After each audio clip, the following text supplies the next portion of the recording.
of the Kings, 1140 The Fan. Talkin Money.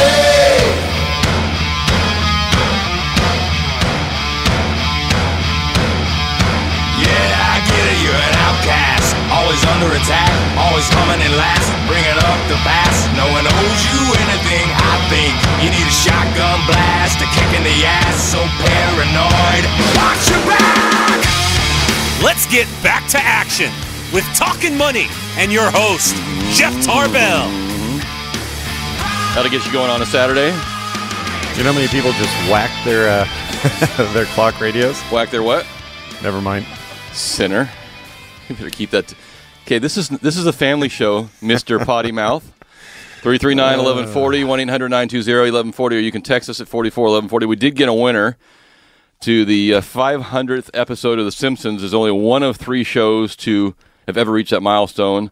There was a lot of MASH. Was MASH one of them? No. What? No. How about General Hospital? Nope. How about Lone Ranger? No. Bonanza? Nope. Okay. You need to bark like a dog. All right, the answers were Gunsmoke at 635 episodes and Lassie at 588. Oh. Yeah. I'm guessing that wasn't the same Lassie for all 588 either. No. There's like a dozen Lassies. And you know what? There was a thing here on the news line. WikiLeaks founder Julian Assange is getting animated for a guest appearance on The Simpsons this weekend. So let's see. He plays a neighbor of The Simpsons after the family moves from their home in fictional Springfield. And let's see. They were questioning whether they should have him on or not. Yeah. You know, because he's currently facing charges of sexual misconduct in Sweden. So they're walking that fine line, but they brought him on for their 500th show. They've always walked that fine line on The Simpsons. That's why they've been on. They've been on so long.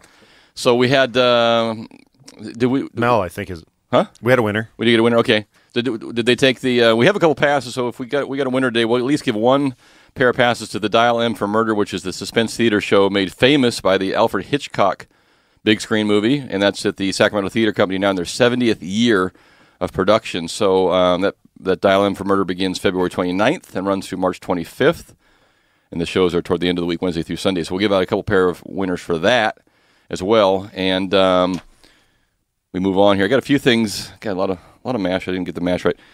So I was Ryan was just reminded me of the little article I heard this one on the radio this weekend, which was the thought if you're losing your home to foreclosure and you want to raise some cash quickly to maybe help you assist with your house payments, would you be willing to have your house painted like a billboard? Now, and would your homeowner association be willing to have your house painted by like a billboard? But the Brainiacs from Mars, is that right, Ryan? Yes, sir. Yeah, Brainiacs from Mars is the name of the business, and they will paint your house. They'll actually get corporate sponsorships, paint your house like a billboard for some business, and they'll pay your mortgage for the month that you leave that up. And I guess you can continue to do it until your neighbors throw a fit or your home association evicts you. So if you're looking for the last desperation effort, or maybe you're just living there for free anyway, you just want to have a house that's Budweiser red and white, I don't know. But Brainiacs from Mars, you want to look that up on your own, you can ask them. Right now they're down in SoCal, but I'm sure they'd be willing to come up and paint your house. If not, John and I will come over tonight and paint your house with spray cans for $50. So Brainiacs from Mars is your other option there as well. Hey, I had a couple of little issues that came up this week, which I thought were interesting. One of them was an email. This is to the Jeff at jefftarbell.com email address. And this actually was a client of mine, and she said, hey, I'm putting an offer in on a house today. The seller asked if I could get a conventional loan because there was some rotting on the deck and the roof needed work, and it was a short sale. So she originally wanted to go FHA because of the lower down payment. The seller wanted to know if I could get a conventional loan because of the rotting on the deck and the roof work. My response to that and to everybody is that if a house has a health and safety issue with it, it doesn't matter whether the house is FHA or conventional. The same appraiser goes out.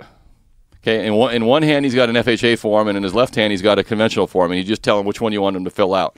So if the appraiser walks up the steps and falls through the deck because the bugs have eaten it apart, he's probably going to be a little irritated, or she, and might make a note that I fell through the deck because it's rotten. And it doesn't really matter whether it's conventional or FHA.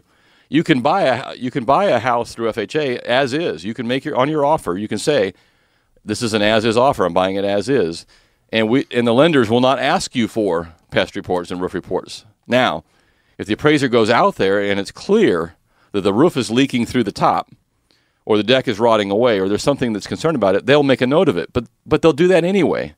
If it's a conventional financing or if it's FHA, if there's something that's clearly going wrong, they'll make a note of it.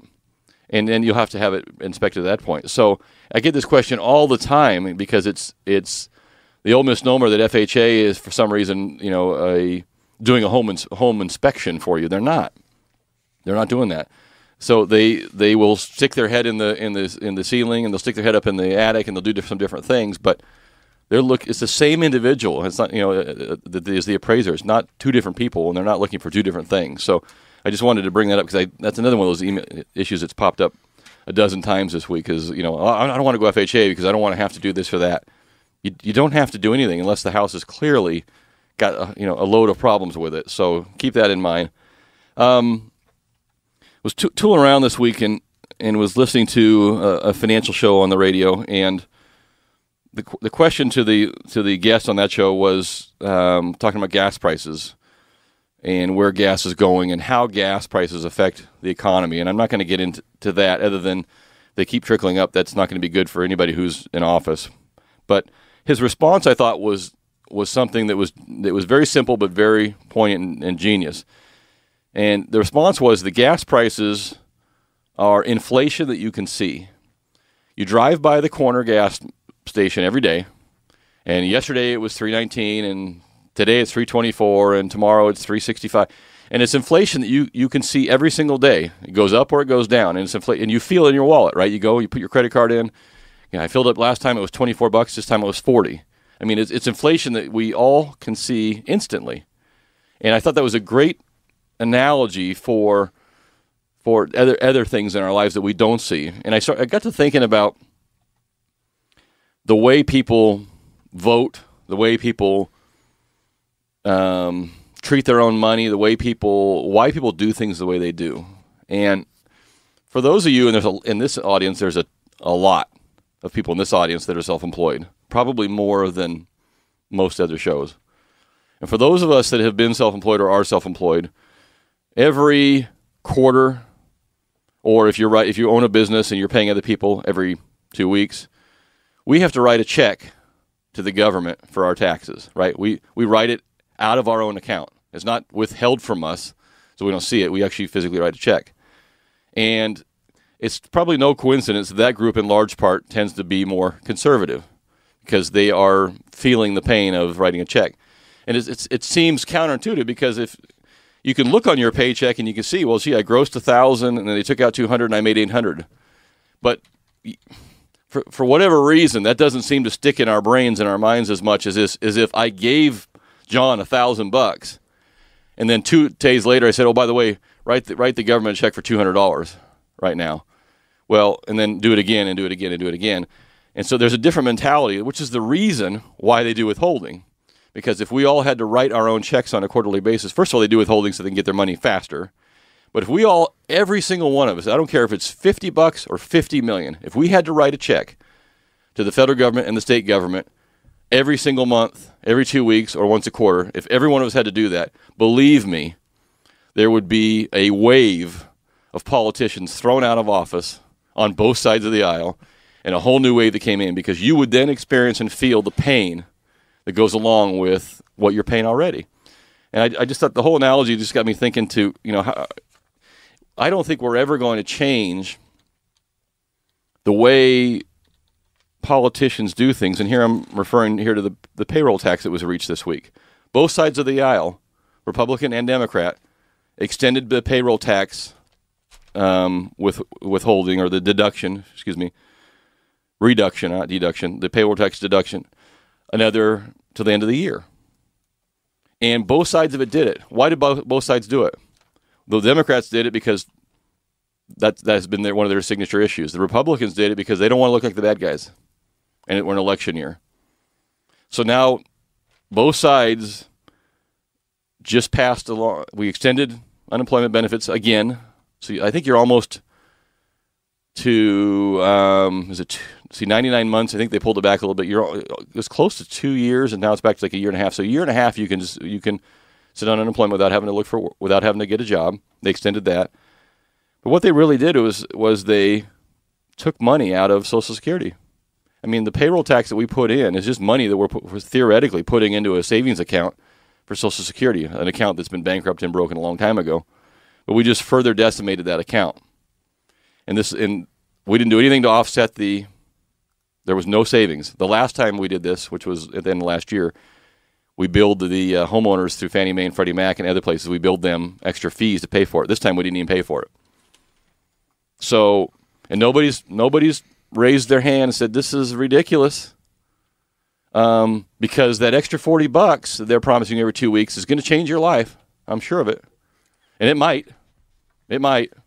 But I can guarantee you one thing. If you're expecting Social Security in the next 20 years and you get older, when it doesn't show up, that's going to change your life. So nobody fought, plus or minus on either side, to say this is ridiculous. Enough is enough. It's an election year. And I don't even know what the answer is anymore. I honest to God, I don't know what the answer is. Got it. Frankly, they don't care anymore. That was the first one, Craig. So if your thoughts on that, you can jump in at 339-1140, 1-800-920-1140. We've got another quiz question. Do you have another quiz question? I got another one here. What do you want to give away? But I use good language. Here we go. Richest of the rich. Wait, what are we going to give away? What do we got? Yeah, on our last quiz question, did we give away the Marge? On the last quiz question, did we give away the Dial M for murder passes? No, we did not. Let's do that. Let's give away a pair of passes to the Sacramento Theater Company's Dial M for Murder, which is the play coming up at the end of the month. All right, so here's a quiz question. Wait a minute. What are you wearing there? I'm wearing glasses, dude. Those are magnifying glasses. Thanks for screwing up my visual image on the radio. I used to burn ants with things like that. That is ridiculous. Oh, my goodness. All right, here's two big earners, Rasheed Wallace and Vince Carter. They went to this college, and this college accounts for the richest of the rich, the schools whose alumni have earned the most money in the NBA, starting with players who entered the league in 1985. So what college? So 85. So that'd be after Jordan or those guys. Okay. Yeah, Rasheed Wallace and Vince Carter went to this school. So which college had the highest income generation from their players since 1985? Okay, and is that just from basketball players or any kind of? I think that was just NBA. From the NBA. Okay, so which college generated NBA players with the highest income from a group? Mm-hmm. And remember, that was after 85. Because when I looked at that for the first time, I thought, well, it had to be wherever Jordan went, but he was out before 85. So 339-1140. 1-800-920-1140. You can text us at 441140. This is Talkin Money. My name is Jeff Tarbell. That's Nick Perjanik. That's John Fodorero. That's Ryan Pereira. We got more people in the studio than we got out of the studio. We'll be right back.